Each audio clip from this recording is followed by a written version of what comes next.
Dando continuidade às nossas palestras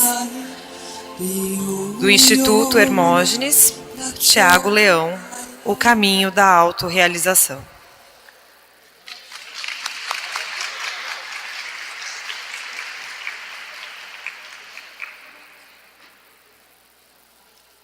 Gente, boa tarde. Namastê. Eu queria começar pedindo para a gente levantar um pouquinho, só para a gente sair um pouquinho da inércia. Então vamos fazer um exercício que a gente começa as aulas lá no Instituto, que a gente chama Sopro Ra, tá? Então a gente vai começar assim, eu vou tirar o microfone, mas dá para vocês verem. Relaxa, solta o corpo, solta o pescoço. Aí vira a palma da mão para frente e vai subindo, inspirando, buscando luz, energia, coisas boas. Segura um pouquinho e solta um grito mesmo, ó. Ha! Vamos fazer mais 2 vezes? Então a gente relaxa um pouquinho embaixo. Vira a palma da mão para frente. Inspira, buscando coisas boas. E quando soltar, solta o cansaço, o calor. Ha! Gente, pode gritar que não vai cair o ginásio não. Pode gritar mais alto. Vamos lá, mais uma vez. Inspira. Ha!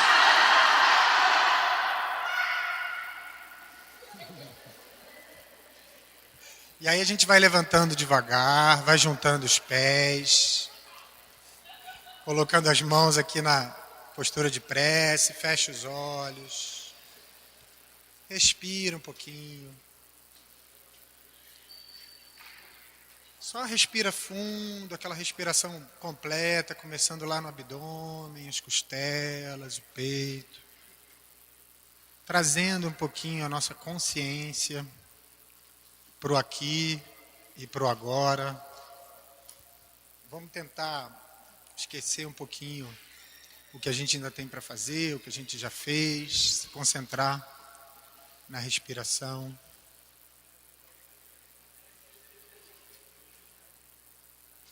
E vamos juntos, ainda de olhos fechados, inspirar e vibrar o mantra Om 3 vezes. Então vamos inspirar juntos.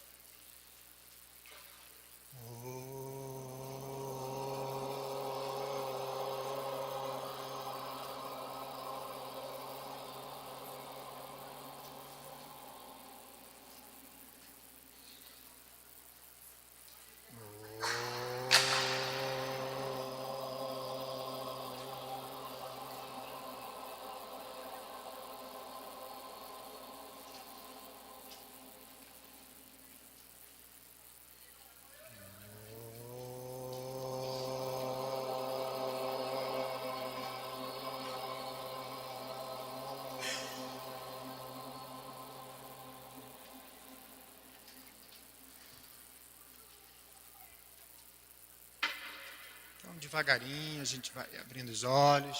Podemos sentar, por favor. E sentado mesmo, a gente vai fazer 3 respirações profundas. A gente vai inspirar bem profundo e vai soltar o ar pelo nariz, pela boca, fazendo... Então vamos inspirar junto.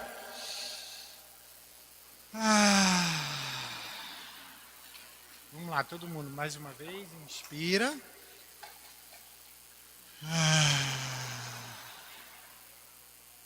Mais uma.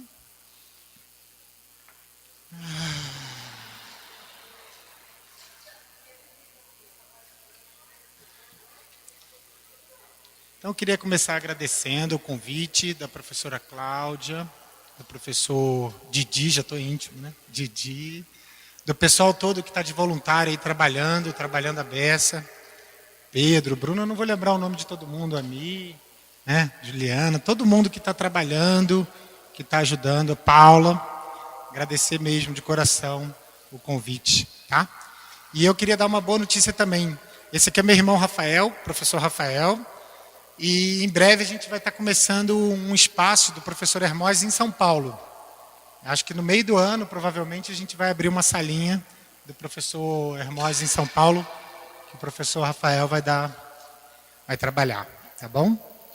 Então vamos lá. Quem aqui conhece o professor Hermógenes? Levanta a mão. Quase todo mundo, né? Mas tem gente que não conhece, né, ainda. Então, a gente vai ter uma falazinha, depois vai ter a professora Cláudia, depois vai ter o vídeo. E aí vai ter um pouco mais da história do professor. Mas é só para lembrar, assim, o professor foi uma das pessoas que começou o yoga no Brasil. Uma das, tá? Muita gente diz que ele é o pioneiro, ele começou, não. Como o professor mesmo Danilo falou, existiu o Shimada em São Paulo, existiam outros professores. Então ele foi um dos professores que começou esse estudo do yoga no Brasil, tá? E essa frase dele eu acho fantástica, né? Não faça yoga para ser melhor que os outros, faça para ser melhor para os outros, né? Porque isso começa o nosso bate-papo. É um bate-papo, tá, gente? Depois eu vou abrir para perguntas, se vocês tiverem alguma dúvida e tal. A ideia da gente praticar o yoga é a gente se transformar, a gente se melhorar, se conhecer, para ser o melhor ser humano, para ser mais feliz, basicamente, tá? E a ideia da gente ser melhor que os outros já afasta essa possibilidade da gente ser mais feliz. Então, quanto mais yoga a gente caminhar, estudar, mais tranquilo a gente vai ter que estar e mais disponível para os outros a gente vai ter que estar também, tá? Então, começando, né? Que o professor, tudo que eu vou falar, gente, eu não vou ficar falando que é o professor, porque tudo que eu falo é do professor, tá? Não preciso ficar toda hora, mas tudo que é do livro do professor. Então, o professor ensina e a gente estuda junto. É assim que é a dinâmica, tá? Então, o autotreinamento integral, né? Uma nova medicina em busca da autoeducação, tendo por objetivo a culminação da perfeição do Pai. Então, eu não vou ler tudo também, mas o que o professor quer dizer, qual é a meta do yoga? A gente precisa saber aonde a gente quer chegar, né? Isso é bem óbvio. Se a gente vai para algum lugar, se a gente quer se dirigir para algum lugar, a gente tem que saber para onde a gente vai, né? Daqui a pouco eu vou para o aeroporto. Então, eu não sei, mas o rapaz que vai me ajudar, ele sabe qual é o caminho para o aeroporto. Não adianta eu querer ir para o aeroporto e para o outro lado, né? E na nossa vida, muitas vezes é assim. A gente quer um objetivo, a gente quer ser, por exemplo, ficar mais em paz, estar mais feliz, mas a gente caminha para um outro lado. A gente caminha para um lado de cada vez mais competição, mais estresse, mais briga. Então, a gente tem que ter um estilo de vida de yoga.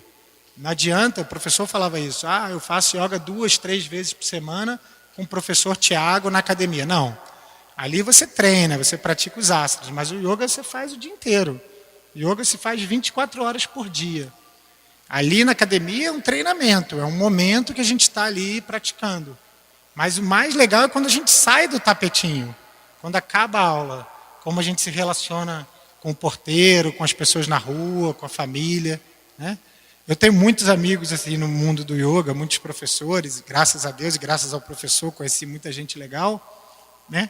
E que às vezes dando aula ou dando uma palestra são pessoas fantásticas, mas quando você convive mais de perto, e aí numa palavra que você escuta ali, na própria família ou com amigos, a gente fica assim, poxa, mas onde que está o yoga aí, né? Onde que está a interesse? Acho que a grande virtude do professor Hermógenes, e isso eu posso dizer porque assim, eu convivi com ele mais de 15 anos, assim, quase que diariamente, era a coerência. Né? O que o yoga fala, coerência entre pensamento, palavra e ação.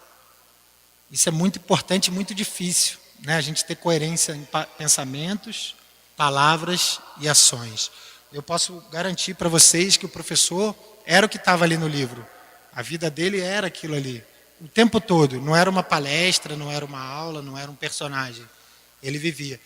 Não é fácil. A gente, né, tropeça como ser humano, todos nós estamos no mesmo barco. Tá? Hoje eu estou aqui, mas muitas vezes eu estou aí também. E eu também tenho os meus momentos de dificuldade, de prática e tal. Mas o que mostra que o professor com 60 anos de yoga, com muito tempo de prática, aquilo foi sedimentando mesmo. E é um caminho que a gente tem a seguir. É possível ser feliz, ser mais simples, nessa vida, nesse mundo maluco que a gente vive, nesse país. É possível você ter uma vida mais simples e mais feliz. Depende do seu esforço, depende do seu treinamento, tá? Eita, fiz besteira. Então, o professor ali já com mais idade, né? E as pessoas sempre perguntavam para ele, o senhor ainda pratica com 93 anos? Aí é a resposta, né? Eu pratico 24 horas. Eu pratico agora falando com vocês, eu pratico querendo bem a vocês, né? E o professor sempre falava, será que o yoga é compatível com a vida moderna? Será que o yoga lá da Índia, lá dos Vedas, né, que a gente estuda tanto, é compatível com a nossa vida hoje, com a correria que a gente tem hoje? Eita, eu vou acertar ainda.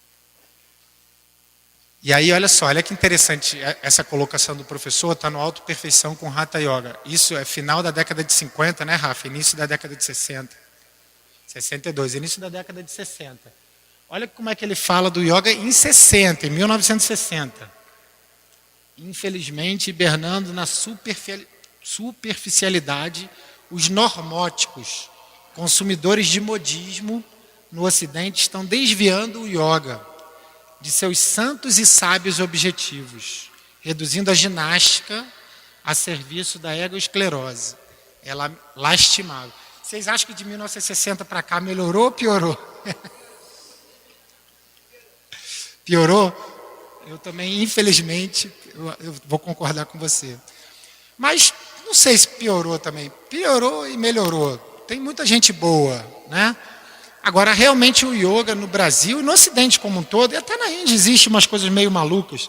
Olimpíada do yoga, existe essas coisas meio doidas lá. Não é só a gente que é maluco. Nos Estados Unidos, então, nem se fala. Aí vai de dog yoga, bumbum yoga, beer yoga. Já viram no Facebook? Existe beer yoga. Me falaram, nunca vi, que tem gun yoga. Yoga com arma. Yoga com cerveja. Aí realmente a gente está bem longe do que é o proposto pelo yoga, né? Isso é uma coisa bem legal. Quando o professor já estava bem idoso, eu tive num programa de televisão com ele e o repórter me pediu para fazer uma pergunta para ele, né?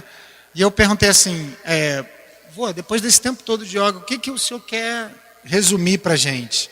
Aí ele pensou, ele falou assim, que apesar de tanta prática, esse tal de Hermógenes ainda me dá muito trabalho. Isso é para a gente rir e para a gente chorar ao mesmo tempo. Que imagina, depois de 60 anos de yoga, de meditação, lá na frente, o ego ainda incomoda, ainda dá trabalho, é porque o caminho não é fácil, é um caminho estreito. E a gente vai ter sempre que lidar com ego, sempre lidar com ego, né? O professor, as pessoas gostavam muito de tratar ele com muito carinho, com muito respeito, e às vezes até um pouco de exagero, né? Não exagero, porque a pessoa não tem isso. Eu tive muitos eventos com o professor no Brasil e fora do Brasil. Muitas pessoas vinham chorando assim, para o professor. Professor, o seu livro, Yoga para Nervosos, salvou a minha vida. Eu estava prestes a cometer suicídio e aquele livro salvou a minha vida. Foi o que salvou a minha vida. E colocavam ele num patamar, né, de quase um santo, um guru e tal. E o professor não gostava disso. Ele falava, não, eu sou só um amigo que caminha mais tempo. Eu estou no yoga como vocês, aprendendo e tentando passar. Porque se a gente deixar, o ego cria um personagem. E esse personagem atrapalha a nossa caminhada. E o pior, é um ego espiritualizado. É um ego que usa japamala, é um ego que tem tatuagem de Shiva, é um ego com roupa de yoga, né? É o pior ego que tem. É a gente achar que a gente é melhor do que os outros porque a gente faz yoga e os outros não fazem yoga, né? E um termo, o professor gostava de criar alguns termos e escutar e adaptar. O egoesclerose, se eu não me engano, não foi ele que criou, foi um outro monge, mas ele usava. Egoesclerose, né, pelo nome dá para entender, né? Esclerose a gente sabe o que é, então é um enrijecimento do ego. O professor também ele era muito brincalhão, ele gostava de contar muita piada, né? Quem teve com ele aqui, amigo, conheceu também, sabe disso. E aí tem uma historinha que eu conto sobre a egoesclerose que é bem legal, né? Diz que estava no aeroporto, aquele caos assim, o avião atrasado, estava chovendo, tudo lotado, ninguém conseguia embarcar. E aí chegou um executivo lá, todo bonito, de terno, pasta e tal, chegou lá na frente do guichê e começou a brigar com a moça. Falou, porque eu tenho que ir para São Paulo agora, porque eu tenho uma reunião, porque senão eu vou perder milhões, eu tenho que entrar no avião agora, você dá um jeito. E a moça toda simpática, você me desculpe, mas eu não posso passar você na frente, está todo mundo aqui, tem senhoras, tem crianças, você vai ter que esperar. Aí ele falou, de repente ele soltou aquela frase, né, que as pessoas gostam. Você sabe com quem você está falando? Só que a menina era muito esperta, ela pegou o microfone e falou assim, gente, por favor, alguém na fila pode identificar esse senhor que ele não sabe quem é. Aí acabou com o cara, né? Então o ego é isso, eu sou filho de fulano, eu sou isso, eu sou doutor, eu sou médico, eu sou engenheiro, eu sou o cara, né? E eu posso passar por cima das outras pessoas. Então, muito cuidado com a egoesclerose, né? O professor alertava muito isso. A nossa mente, ela é muito esperta. Então, ela dá uma volta para te convencer de que você está certo quando você está errado. Ele chamava de racionalização. Você racionalizar uma situação para tentar provar uma coisa que está errado, mas você quer entender como certo. E a normose nos leva ao destresse. Não está escrito errado, não. O professor, ele fazia uma separação. Isso é lógico, é uma literatura, né, mais lá da década de 60. Quando começou a aparecer o estresse e o destresse, ele fazia uma diferença. Por quê? O estresse, ele é natural do nosso corpo. A gente precisa do estresse. Por exemplo, para atravessar uma rua que vem um carro, você tem que correr, disparar para você chegar do outro lado. É o estresse que faz isso. Se você está num lugar tipo Rio de Janeiro, que anda meio perigoso, você anda na rua meio que estressado, olhando assim, não vai parar no sinal de bobeira, né? Não vai ficar com o celular. Então, aquilo ali te protege de alguma maneira. Então, o estresse, ele não é bom nem ruim. Ele é fisiológico, a gente precisa do estresse. E aí o professor dizia que o destresse é o distúrbio do estresse, é o estresse crônico. É você viver assim 24 horas por dia, como a população, me incluo nessa, do Rio de Janeiro. Mas é aquela história do leão, né? Imagina lá na época das cavernas, a gente saía para caçar, vinha um leão. Você não podia ficar pensando nem cantando mantra, você tinha que correr para tentar salvar. E aí você corria. O problema é quando a gente começa a criar os nossos leões. E a achar que tem um leão atrás de cada poste, de cada esquina, atrás da gente. E aí a gente vive correndo o dia inteiro, vive estressado o dia inteiro. Aí isso vai levar à doença. Isso já está mais do que comprovado, não preciso nem citar, né?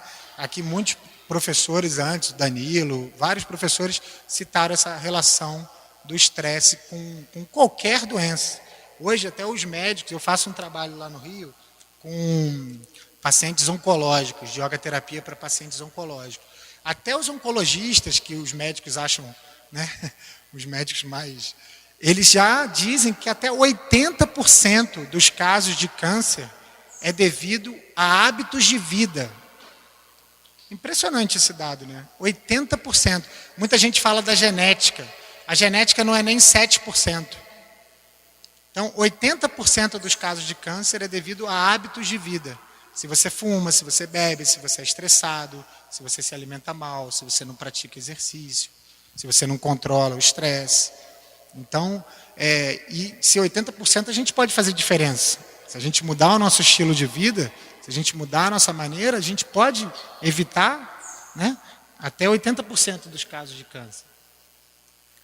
As doenças são o mal da nossa época, né? As pessoas estão adoecendo muito mais por causa da mente. Se a gente for ver lá no fundo, a maioria das doenças tem um fundo emocional.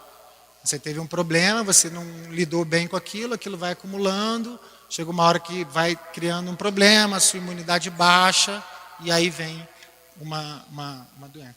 Então, hoje, por exemplo, o Mindfulness está em alta nos hospitais do mundo inteiro, porque eles já estão fazendo pesquisas mostrando que é mais eficiente do que um calmante. Se você botar lá no PubMed, botar Mindfulness, você vai ver que existem pesquisas comprovando que a meditação é mais eficiente do que calmante. Então, os hospitais, eles estão... Né, agora o SUS, né, acreditou o yoga e outras terapias, como terapias como é que eles chamam? Complementares, né? Oi? Integrativas, obrigado, era essa palavra. Então a gente volta para o ego. Olha que interessante que o professor coloca ali, né? O que no yoga vimos chamar de asmita, no Vedanta, que o Márcio e a Rô falaram, ahankara, o ego pessoal, o qual nos detém no oceano da dualidade. O Ser Supremo é também chamado Sat Ananda. Sat, existência, essência, ou verdade, ou realidade. Chit, consciência absoluta. E Ananda, a perfeita realidade. Em cada um de nós, o Atma é a centelha do eterno e infinito. Sat Ananda. Isso eu acho que é uma das coisas mais bonitas do yoga. É o yoga afirmar para a gente que a gente já é consciência, verdade e felicidade, plenitude. Então, o yoga, diferente de muitas filosofias e até outras, até religiões, ele não diz que a gente é um pecador ou que a gente não vale nada. Ele diz, não, você já é, em essência, a felicidade que você busca. Então, é muito mais uma questão da gente tirar o que a gente não é, da gente remover o que a gente não é, para o que é poder aparecer mais. Então, é um trabalho de limpeza mesmo. A gente limpando os nossos pensamentos, as nossas mentes, os nossos bloqueios, para a gente ter uma analogia nos Vedas, que é como se fosse uma lâmpada coberta de poeira. Então a luz está ali, só que a poeira, a lama, está tão densa que a gente não vê essa luz. E à medida que a gente vai praticando a meditação, o asana, e vai purificando nossa mente, o nosso corpo, os alimentos, tudo na nossa vida, a gente vai limpando. E aí, num estado de meditação mais profundo, ou num relaxamento mais profundo, essa natureza de felicidade, ela aparece. Então, isso é muito legal, porque elimina um pouco aquela questão de que a gente tem que estar sempre buscando. Eu tenho que ir na Índia para eu me sentir feliz. Eu tenho que fazer todos os cursos de todos os professores para eu me iluminar. Eu tenho que comprar todos os livros de yoga para poder ter algum benefício. Não, é muito mais uma questão de deixar ir, de afastar o que não é, de tirar o que não é. E aí o que é, já está. A gente não tem esse trabalho de acumular tanta coisa. Então, outra fala do professor sobre ahankara, sobre o ego, né? Que é a parte principal que a gente tem que entender e lidar, né? Tá, todo mundo consegue ler daí, né? Não preciso estar lendo tudo. Se tiver alguma dúvida... Então, ahankara é o fulano de tal, o que eu acho que eu sou. Como é que o pessoal fala? Acho que em São Paulo, a última bolacha do pacote. Lá no Rebiscoito. Lá também é namastê.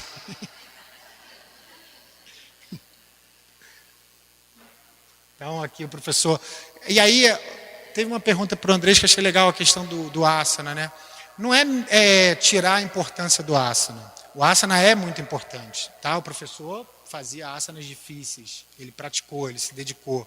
Eu faço, tento fazer também. Mas é não supervalorizar o asana, é diferente. Há uma diferença aí. Não é que a gente possa fazer yoga sem fazer asana. Então não é yoga. Tem asana. Quer dizer, pelo menos o Hatha Yoga, né? Vamos esclarecer. Tem que ter o asana. Mas o asana não é o principal. O asana é um instrumento. Então eu conheço professores que se dedicaram a 6, 7 horas de asanas por dia para chegar a uma performance absurda. E agora voltaram e falaram assim, mas aquilo que eu estava fazendo não era yoga. Onde que eu estava com a minha cabeça? Meu pé estava na minha cabeça, mas onde estava a minha cabeça? Porque assim, o professor também tinha uma brincadeira que eu achava um barato. Ele falava assim, se contorcionismo fosse sinal de iluminação, os chineses de circo era tudo iluminado. Aquele chinesinho do circo, né? Porque eles se dobram todo, vai lá, entra dentro de uma caixinha pequenininha, não é verdade? Poxa, ginástica olímpica, nado sincronizado, patins, essas meninas têm muito mais flexibilidade que a gente. Muito mais. Porque treinam horas e horas para ter aquela flexibilidade. Quer dizer que elas façam yoga? Pode ser que até alguma faça, mas a maioria não. Ela está lidando só com o corpo. Então, a questão do asana não é não fazer o asana, é não achar que o asana é tudo. É não parar no asana. né? Como a gente vê muita gente que ensina yoga só ensina postura. Não fala sobre yamas e niyamas, não fala sobre Yoga Sutra, não fala sobre Bhagavad Gita. Não, minha professora nunca falou isso, nunca ouvi falar isso. Eu vou lá, ela fala um nome esquisito, eu faço lá e vou embora. Né? A maioria ainda dos espaços, a maioria não sei, isso é um chute, mas muita gente trabalha o yoga como uma ginástica esquisita. Você vai lá, faz uma ginástica esquisita, né? E faz efeito, para o corpo faz efeito. Mas o professor dizia que é a mesma coisa que você comer a casca da banana e jogar a banana fora. Você fazer o yoga só para fazer asana é um desperdício total. Então, aquilo que a gente está falando, né? Vida moderna em yoga, correria, né? Na vida moderna, competição, distrações. O yoga leva a gente para o equilíbrio, concentração, serenidade. Então, acho que na vida moderna, não é que o yoga cabe ou não, o yoga é essencial. É praticamente impossível a gente conseguir levar uma vida saudável sem uma prática que consiga te acalmar, consiga te trazer para o eixo. Né? Então, muita gente trabalha hoje em dia 12, 14 horas por dia. Né? E aí o que sobra? Tem que dividir para a família, para comer, para se deslocar, para dormir, para ter lazer. Aí realmente fica um jogo muito desequilibrado. Né?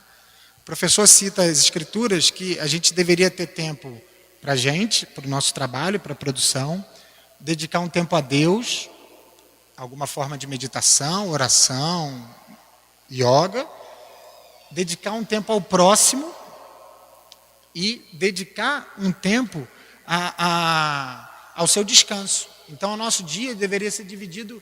Nas escrituras, eles falam em 4 tempos iguais. Você imagina, 6 horas para trabalhar, 6 horas para fazer as orações, yoga, meditação, 6 horas para um trabalho voluntário, karma yoga, e 6 horas para descansar.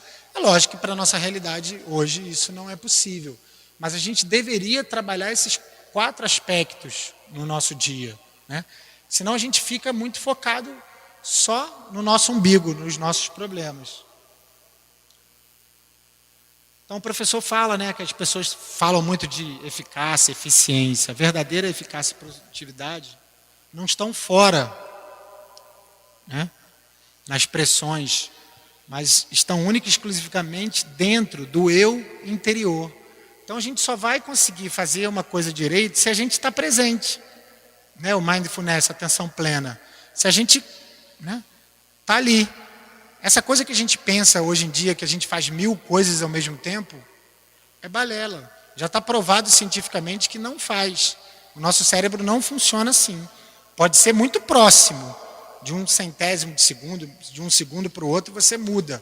Mas você não, no mesmo momento, você não faz 2 coisas. E a gente procura fazer 20 coisas. E aí nada acaba dando certo. Né? Então, o mindfulness, a atenção plena, o yoga, é para a gente assentar aqui e agora, poder fazer uma coisa de cada vez. Por isso, os budistas são muito bons nisso. Né? Então, a monja falou muito do zazen. Né? Vocês já participaram, já viram aquela cerimônia do chá, né, que os budistas têm? É lindo, porque pega uma coisa que é tomar um chá e traz uma presença de espírito ali, que é uma meditação, na verdade. É você sentar, preparar, arrumar, bota lá, respira, aí vem, espera o chá esfriar. Então, era para a gente estar sempre assim. Não sei se acontece com vocês, mas acontece comigo. Às vezes você vai para um lugar, você está muito corrido, aí você pega o carro, aí você vai. Você chega lá, você não lembra nem o caminho que você fez. Você não lembra nem direito. Cara, como é que eu cheguei aqui? Parece que o carro foi sozinho. Não lembro se estava engarrafado, se não estava, se... Não acontece com vocês? Se acordar, sair correndo do trabalho, chegar no trabalho, tipo, o que eu vim fazer aqui? Né? Que roupa é essa? Não dá uma sensação, às vezes, que a gente está levando a vida fora do nosso corpo, a maior parte do tempo? E tá, né? A gente, às vezes, está num lugar e a nossa mente está em outro. Então, eu quis botar uma frase do Iyengar, que também acho bem legal. Um grande professor. O Iyengar tem uma coisa legal, eu gosto também de estudar e ler. Tem muita gente que acha que ele era muito duro, né? Tem essa imagem. Eu li no livro dele, acho que foi a Árvore da Vida, não sei qual foi, que ele contava que foi um personagem que ele criou para dar aula, porque ele era casado e recém-casado. E ele dava aula para mulheres. Na Índia isso já era complicado, dar aula, um homem dando aula para mulheres.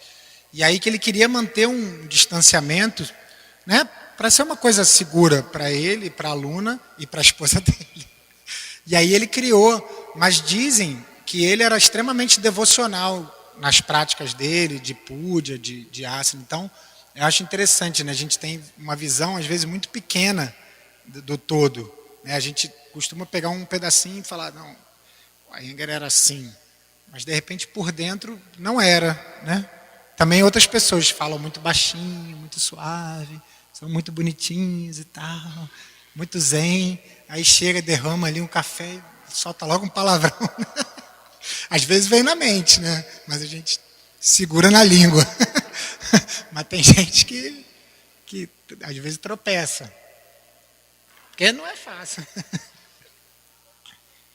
Essa também é uma definição do Yoga da Gita, né? Perfeição na ação. Então não é mover-se muito, mas mover-se bem.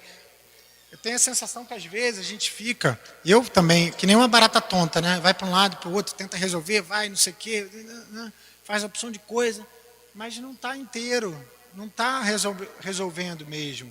É melhor sentar, meditar, respirar e depois tentar resolver o que você precisa resolver. Porque senão a sensação de estar correndo para um lado e para o outro, parece que é... Isso acontece muito hoje em dia com os celulares, né? É óbvio que a internet tem coisas maravilhosas, isso ninguém discute. Mas o mal que ela está fazendo para as pessoas também é muito grande. As pessoas estão literalmente viciadas em smartphone, em tablets. Né? Você anda no centro do Rio de Janeiro, é uma opção de zumbi. As pessoas atravessam a rua mandando WhatsApp. As pessoas dirigem mandando WhatsApp. Né? Estava até comentando hoje no almoço, no aeroporto, estava ali lendo um livro do Thich Nhat Hanh que eu estou lendo, aí eu olhei em volta assim, não tinha uma pessoa com o livro na mão, mas tinha umas 30 com o celular. E aí ninguém olha para ninguém vê ninguém, e a gente fica ali horas. Aí a gente tem a desculpa, não, mas eu estou resolvendo uma coisa importante. Será? 70%, sei lá quantos por cento, muitos por cento, a gente está fazendo besteira ali. Na verdade, vamos assumir, eu também. Né? Tá ali mandando WhatsApp, fofoquinha no Facebook, curtindo. Né? E eu fico assim, muito preocupado com as crianças. Né? Eu tenho um filho de 8 anos, é uma briga. A gente estipulou lá em casa, 2 horas por dia de eletrônico. Televisão, tablet, celular, o que você quiser, 2 horas. Mas para tirar é uma luta. Diariamente, porque os joguinhos são muito bem feitos, né? Eu até brinco, imagina, um garoto que vai jogar bola, digamos que ele não jogue bola muito bem, aí ele vai para o videogame, ele é o Neymar, ele é o Messi, aí ele vai jogar bola na rua, tadinho, ele é o Pereba, ele é o ruinzão, aí ele não vai querer jogar, ele vai querer ficar no videogame, né? E aí a realidade virtual vai se tornando mais interessante do que a vida real. Então, hoje, todo mundo já deve saber, existem clínicas de desintoxicação para smartphone. Pessoas que se internam para ficar longe do celular. Isso é muito sério, gente. A gente tem que refletir, ainda mais a gente, né, do meio do yoga, que tem muito, acredito, tem professores aqui, alunos. A gente tem que ir se disciplinando também, para a gente poder... O professor tinha um pensamento, que eu não vou lembrar exatamente, mas era assim, às vezes o que te distrai, te destrói. Então, às vezes a gente pensa assim, eu vou me distrair, vou ver televisão. Pelo amor de Deus, né? O conteúdo da nossa televisão, tirando raras exceções, é só porcaria, né? E aí, em vez da gente estar praticando, meditando, ajudando alguém, a gente está vendo novela. Então, às vezes a gente, não tenho tempo, mas é uma questão da gente colocar algumas prioridades na nossa vida, né? Uma dica assim, que eu dou para vocês, que eu fiz ano passado, tem até um professor, não sei se ele está aqui agora, o curso do Vipassana, de meditação. Quem aqui já fez Vipassana? Já tem uma galera. Então, é um curso, eu fiz ano passado também, amei, assim. Você fica 10 dias em silêncio, sem celular, sem livro, sem foto, sem telefonema, sem nada, meditando às vezes não, todos os dias, 10 horas por dia, em períodos mais ou menos de 1 hora, no máximo 1 hora e meia. Mas eu vou falar para vocês, ou você surta, porque tem alguns que surtam, ou é transformador. Assim, você ficar 10 dias sem pronunciar uma palavra, sem ter nenhum estímulo e lidando com você mesmo. Eu não aconselho a todo mundo, porque assim, uma pessoa que chega lá e cai de paraquedas, nunca meditou, não tem talvez seja uma coisa muito dura.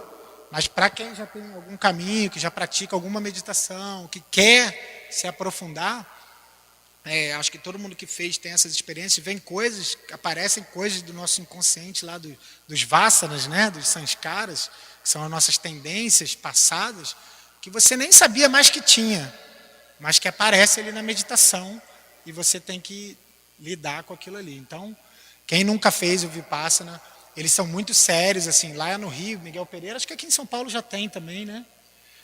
Já tem um lugar certificado e tal. E Miguel Pereira lá no Rio também é muito bonito. Então dá uma pesquisada. É por doação, não é caro. A pessoa doa o quanto quiser. E a gente chega num ponto que o professor falava muito, Viveka e Vairagya, né? Discernimento, gente. É isso que a gente precisa, né? Tem aquela historinha, eu não sei se eu botei nos slides, né? Que a gente, dentro da gente, a gente tem o lobo mau e o lobo bom. E eles estão sempre brigando. E qual lobo que vai vencer? O que a gente alimentar, o que a gente der comida, né? A gente tem as tendências difíceis, complicadas e tal, e a gente tem as nossas boas. E qual lado vai vencer? Sempre o que a gente alimentar, o que a gente der força. Então, a gente está sempre com discernimento, fazendo escolhas. O tempo todo na nossa vida são escolhas. E se a gente para nessas escolhas e respira, e reflete, e medita, a gente sabe o caminho certo. A gente pode até escolher o errado, a gente sabe o certo, né? A pessoa está de dieta e tal, aí ela vai comer, né? Aí tem lá a salada e tem a lasanha. Ela está lá no esforço da dieta. Aí ela pode escolher a lasanha, mas ela sabe que o que ela deveria era salada, né? Isso em tudo. O nosso guru interno, a nossa consciência, ela sabe o que é certo e o que é errado. A gente pode optar pelo que não está certo, mas não falar, não sabia. Não, a gente tem discernimento, a gente pode escolher. Aquela história, né? Não temos tempo ou a gente não quer se aprofundar. Então, Atma Vichara. Atma é essa centelha. Vichara é investigação. A gente está sempre se perguntando, né? Vocês já ouviram falar também do Ramana Maharishi, um sábio da Índia. A prática deles era só quem sou eu. Ele meditava durante horas, dias, quem sou eu. Eu não sou o meu corpo, eu não sou meus pensamentos, eu não sou minhas emoções. Quem sou eu? O que fica? Né? O que está além disso tudo? Eu também não sei. Também estou pesquisando. Mas dizem, né, os mestres, que a nossa consciência está além dos pensamentos, além da mente. Que o Atma, a consciência, aquele ser lá, Satitananda, está iluminando. Então, quando eu falo meus pensamentos, minha mente, já é uma prova de que eu não sou o pensamento, eu não sou a mente. Senão eu poderia dizer eu pensamento, eu mente. A minha mente. Quem é o dono dessa mente? O meu pensamento. Quem é o dono desse pensamento? É essas perguntas que o yoga quer te levar. É essas perguntas que são essenciais para a nossa vida. Tá? Aí o professor falando sobre isso. Então isso é muito bonito, gente. A gente já é a felicidade. Não é esperar a felicidade, né? Eu brinco que tem aquela imagem, sabe aqueles desenhos animados que botam um coelhinho, aí bota um negocinho, um burrinho às vezes, com uma varinha e uma cenoura na frente. Aí o burrinho vai ficar andando a vida inteira atrás da cenoura, né? É a gente com a felicidade, né? Ah, não. Quando eu começar a praticar yoga mais a sério, aí eu vou ser feliz. Quando eu conseguir meditar, aí eu vou ser feliz. Quando eu casar, aí eu vou ser feliz. Quando eu tiver um filho, aí eu vou ser feliz. Quando meu filho entrar na faculdade, aí que eu vou ser feliz. Quando meu filho me der um neto, aí quando você vê, você já foi e não foi feliz, né? Então, a felicidade, o reino de Deus, é aqui e agora. É nesse caos que está aí. É nessa bagunça que está aí. Não é amanhã. O que o yoga fala é que a gente tem que ser feliz hoje. Com os nossos problemas, com as nossas dificuldades, com o país maluco que a gente vive, com a violência. Mas é possível a gente ser feliz hoje. Isso é muito bonito. Não é ficar amanhã. Tem um outro pensamento que agora eu não lembro de quem é, que fala assim: as horas demoram a passar, mas os anos passam voando. Não tem essa sensação? Às vezes você está no trabalho, né? Aí para dar a hora de ir embora demora, né? Ou então você vai encontrar com alguém, demora. Aí quando você vai ver, 10 anos da sua vida passaram voando.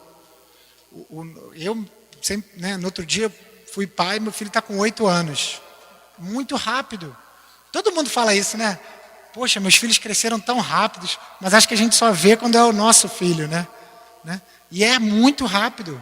Já está um rapazinho já. Né? Já não quer que eu leve na porta da escola, não dê beijo na frente dos amigos. Não, papai, me deixa aqui que eu vou andando. Aí, não, vou te dar beijo, não quero beijo. Né? 8 anos, imagina a fera. O vovô, o professor, chamava ele de patrãozinho, o João, meu filho. Porque quando o João nasceu, eu trabalhava muito para o professor, então todo dia eu ia lá, a gente viajava e tal. E aí quando o João nasceu, poxa, eu fiquei apaixonado, né? Aí ficava mais tempo em casa, com o João e tal. Aí ele ligava e falava assim: aí o patrão vai deixar você trabalhar hoje? Aí ele só chamava de patrão. Mas o professor falava assim: nossa, quando eu vi eu tinha 90 anos. Não acredito. Ele falava isso, né, Rafa? Quando eu percebi, eu tinha 90 anos. E é assim, gente. Vocês não sentem que é assim? Eu não tenho 90 anos. Estou meio acabadinho, mas tenho 40. Mas 40 anos para mim já é muito. Eu penso assim, cara... E a gente fica com a cabeça, né? Pensando que a gente é mais jovem e tal. Eu sou muito desligado. Aí no outro dia me perguntaram: quantos anos você tem? Aí eu... sei lá, eu falei 30 e pouco. Aí minha esposa falou: o quê? Tinha acabado de fazer 40. Mas é assim, é porque você não se sente com a idade que você tem, né? A sua consciência, né? Eu brinco com ela, falo assim: pô, parece que tem 20 anos, né? Não tem uma energia assim boa de você se sentir mais novo, mas não é a realidade, né? Então a vida passa muito rápido, então o tempo é muito importante. O tempo que a gente desperdiça é muito importante, né? A gente não deve desperdiçar tanto, porque uma coisa que o dinheiro não vai comprar é o tempo. Então, se a gente não usar o tempo de maneira que a gente possa praticar mais, se conhecer, ir se transformando, se tornar uma pessoa melhor e mais feliz, porque basicamente o que todo ser humano quer é evitar o sofrimento e ser feliz. No outro dia eu tive uma aula que eu gostei muito, um professor que falou isso para mim, e ele falou assim: até o traficante lá do Rio de Janeiro, que mata as pessoas, se você perguntar para ele, o que ele quer é evitar o sofrimento e ser feliz. O pior cara que a gente possa imaginar, ele tem mãe, ele tem filho. E eu garanto que ele ama o filho dele. Eu garanto que a mãe dele ama ele. Né? Garanto não, mas na maioria dos casos. E por mais que ele esteja totalmente errado, totalmente fora de um contexto, totalmente monstruoso talvez, o que ele quer é evitar o sofrimento e ser feliz. Isso é a base do ser humano. E isso torna a gente, não é que a gente entenda tudo, mas a gente começa a ver que muita gente está no caminho errado por ignorância. E não porque é mal de natureza, e não porque é um monstro. É porque está totalmente errado do caminho. Mas a essência dessa pessoa é a mesma essência nossa. O Atma nessa pessoa, a luz dessa pessoa, é a mesma luz que está na gente. Ela só fez as escolhas erradas, ela está indo para um caminho errado. Tá? Então isso é muito importante. O que a gente quer é evitar o sofrimento e ser feliz. E aí, Viveka anda com Vairagya, né? São as duas asas. Se a gente tem discernimento, a gente procura o desapego. Por que o desapego? Porque a gente se apegar às coisas é saber que vai sofrer, porque as coisas estão sempre mudando. Né? O Buda falava muito do desapego. Né? O que ele dizia é que a gente começa numa sensação e a gente já se apega, a gente rotula. Isso eu gosto, isso eu não gosto. Apego e aversão. Então eu me apego a tudo que eu gosto e eu tenho aversão a tudo que eu não gosto. Então a gente não deve ser tão reativo, porque as coisas mudam. Né? Hoje está um sol, um calor, amanhã está chovendo e está frio. Aí hoje a gente vai reclamar do calor e amanhã a gente vai reclamar do frio e da chuva. E depois vai reclamar, e a vida vai assim. Só que a natureza, como tudo, nada é permanente, está tudo mudando o tempo todo. Então a gente se apegar a alguém, se apegar a alguma coisa, se apegar a uma instituição, é a gente saber que em um momento a gente vai ter uma desilusão. Em algum momento a gente vai sofrer. Então eu trouxe para compartilhar com vocês um pouquinho da vida do professor, assim, em termos de sadhana, né? Porque o sadhana, a disciplina, a gente ter uma rotina é o que vai fazer diferença na nossa vida do yoga, tá? Quando a gente começa a estudar o yoga, a gente tem que criar um sadhana. Não precisa ser um sadhana dificílimo, né? De muitas horas de meditação, muitas horas de asana, muitas horas. Não. Shivananda é um professor que eu gosto muito da Índia. Ele falava que era a yoga do pouco. Um pouco de asana, um pouco de meditação, um pouco de serviço ao próximo, um pouco de cantar mantra. Se você fizer um pouco de cada, você já vai preencher muita coisa. Mas a gente não pode se dedicar só ao asana e esquecer o resto. Então o professor, ele vivia isso. Era isso que era a prática dele, né? Silêncio, não violência, o serviço seva, né? O karma yoga, pranayama, caminhada, exercício físico. Porque o hatha yoga, como uma linha, ele é realmente um exercício que a gente deve fazer suave, tranquilo. Estou falando do hatha yoga, tá, gente? Não estou falando do yoga como um todo. Mas então, é bom que a gente tenha uma prática de algum exercício, como uma caminhada, ou uma natação, ou uma bicicleta, que mexa mais com o cardiovascular também, para complementar. Tá? É como o professor, acho que foi o Danilo que falou, não é juntar uma coisa com a outra. Não é você fazer bicicleta fazendo pose de yoga. Não vai dar certo. É você faz o yoga e você faz o exercício físico. Tá? E aí pode ser o que for melhor para você. Eu gosto de dançar, então eu gosto de surfar. Então eu vou surfar. Então pranayama, asanas, posturas, né? Meditação, alimentação. Aí está um ponto meio polêmico, né? A questão do vegetarianismo. Não vou entrar nessa questão. Mas o professor tinha uma frase que é engraçada, que ele falava assim, quando eu me tornei vegetariano, eu passei a poupar 2 animais. Só vou falar isso. Então aí cada um pensa. Relaxamento, shavasana, atitude mental, isso é importantíssimo. Otimismo, retidão. Acho que às vezes a gente pensa assim, o Brasil está todo errado porque não tem educação. Às vezes a gente tem educação, mas na educação falta passar valores, falta passar ética, falta passar o caráter. Né? Essa frase é do Sai Baba, eu acho muito bonita. Ele fala assim, o errado é errado mesmo que todo mundo faça. E o certo é certo mesmo que ninguém faça. Isso é uma coisa que não está na moda, né? Mas é isso que a gente tem que seguir. Né? Se eu sei que é errado, eu não vou fazer. Todo mundo faz, você é bobão. Tá, eu sou bobão. Porque senão é muito fácil. Todo mundo aqui no Brasil é assim, ninguém faz. E aí depois reclama. Os políticos são corruptos, os políticos que estão roubando. Né? Mas e na nossa vida? E na nossa vida diária, na nossa família? Será que a gente não está se permitindo também alguns deslizes ali de retidão dentro das nossas coisas, é muito fácil a gente julgar, né? Mas a gente refletir, o yoga tenta trazer a verdade, né? Satya para a nossa vida, falar a verdade o tempo todo. É lógico que é de forma amorosa. Você não vai sair dizendo, né? Uma imagem, né? A noiva está lá na porta da igreja, você é amiga dela, você chega, aí você não gostou do vestido. Aí você chega perto dela e fala, e aí, amiga, gostou do meu vestido? Não, teu vestido está horroroso. Pô, você não vai fazer isso, né?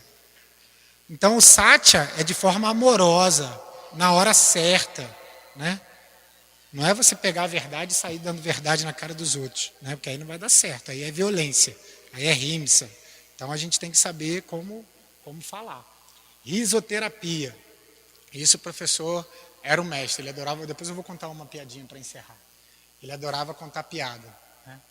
E na Masmarana, oração, japa, repetição dos nomes de Deus, o nome que você quiser, a oração que você quiser, todos os nomes levam ao mesmo caminho. Se você é evangélico, ótimo, Jesus, se você, o que for, se é do candomblé, oxalá, pode ser o nome que for.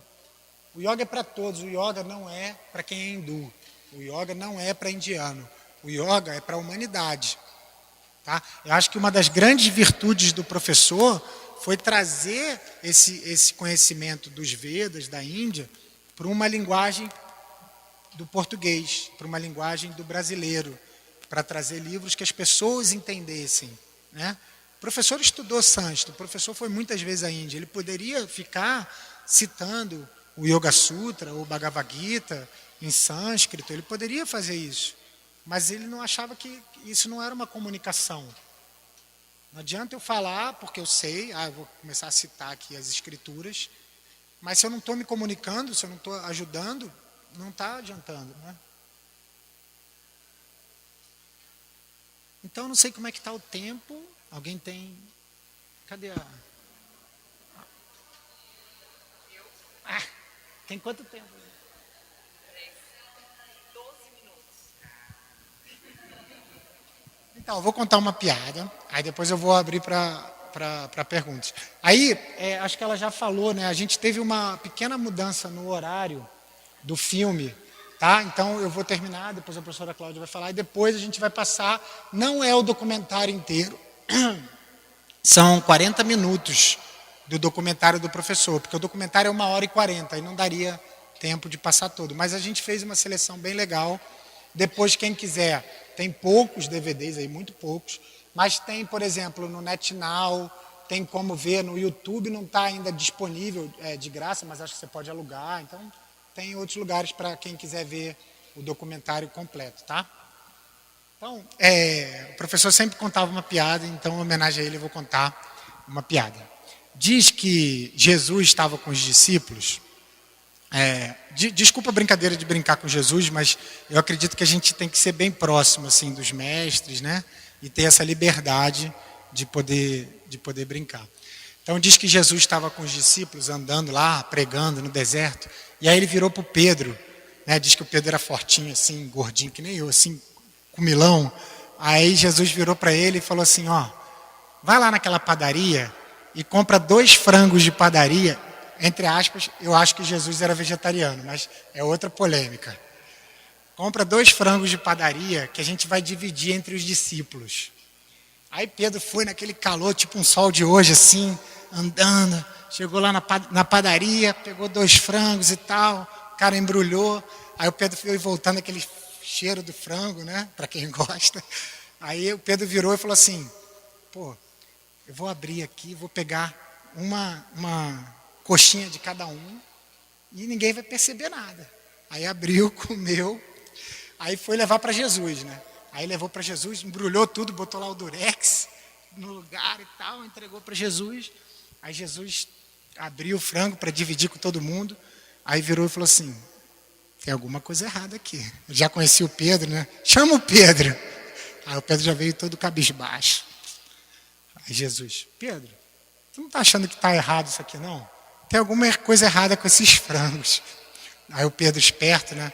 Falou, não, mestre, aqui nessa região, as galinhas, elas só têm uma patinha. Elas, olha lá, aí as galinhas estavam dormindo. Diz que galinha quando dorme, né? Quem já foi na roça, recolhe uma e fica equilibrada, né? E aí, olha lá, elas só tem uma coxinha mesmo aqui. Aí Jesus olhou para um lado, olhou para o outro. Aí fez...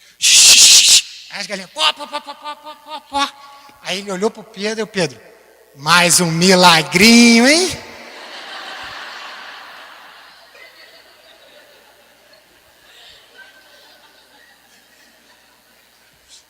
Então, gente, o professor, e eu acredito nisso, a gente faz yoga para ser feliz, para a gente rir. Essa coisa da gente ser muito sério, muito sisudo para ser espiritual, eu acho que não está com nada.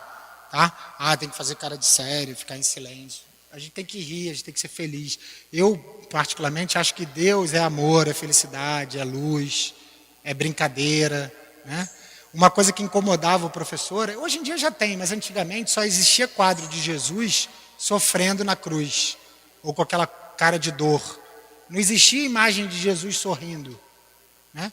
E o professor ficava incomodado, falando, não é possível. Ele devia brincar com as criancinhas, contar piada, né? Não é possível que Jesus era triste. Então é como a gente tem que ser feliz, a gente tem que rir, a gente tem que dizer eu te amo, né? Tem que abraçar as pessoas. Essa coisa de não faço yoga, não posso ter muito contato. Uma besteirada. A gente tem que ter mais contato, a gente tem que ter mais interação, olho no olho, amor. É isso que o yoga leva. Esse é o caminho do yoga, para a gente ser mais feliz. Ponto. É só isso. Tá? Gente, então eu queria agradecer. Se alguém tiver alguma pergunta, pode fazer, se não for muito difícil. Eu vou contar só mais uma historinha, que tem tempo. Tem um tempinho. Eu ia contar essa no início, eu esqueço as coisas. Aí, disse que tinha um palestrante muito famoso, que dava palestras no mundo todo. E tinha um motorista do palestrante. E aí chegou num país lá, o palestrante estava totalmente afônico, sem voz. Só que lá o pessoal só conhecia o nome dele, não sabia quem ele era e tal. Aí o motorista virou para o palestrante e falou assim, olha, fica tranquilo, eu já vi essa tua palestra várias vezes, eu já decorei. Eu dou a palestra no seu lugar.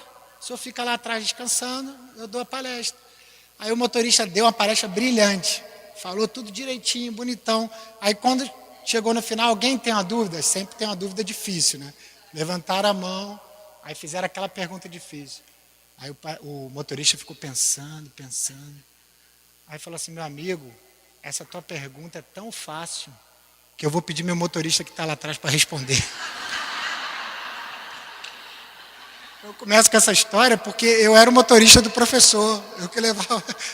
Aí de tanto escutar, mas se a pergunta for difícil, a gente manda lá para cima, faz um upload aí ele responde. Então, se alguém tiver alguma pergunta, alguma colocação, por favor. Muito agora, de poucos anos para cá, mindfulness, e você citou aí várias vezes.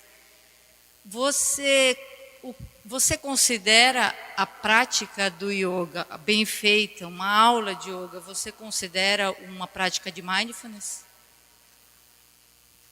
Então, pergunta muito boa. É uma prática de mindfulness, se você pensar o mindfulness como atenção plena, né? O mindfulness acabou virando tipo uma marca, né? Que é baseada no Vipassana. Tá? Então, por exemplo, quem já leu aqui o mestre Thich Nhat Hanh, vietnamita, um budista, tem vários livros. Tem um que é só sobre silêncio, tem livros lindos sobre felicidade. Ele faleceu há pouco tempo também. Ele é vietnamita e morava na França, Thich Nhat Hanh. Ele fala de mindfulness há muitos anos. Todos os livros dele falam sobre isso.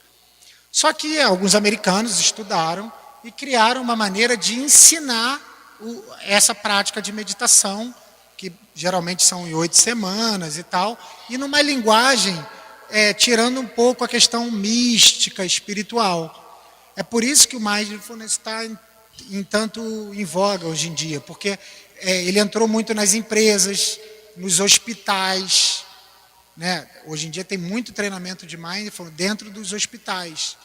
Mas é meditação, é a mesma meditação. É a mesma meditação do Vipassana, só que o Vipassana a gente fica lá 10 dias, o mindfulness e são períodos mais curtos, né?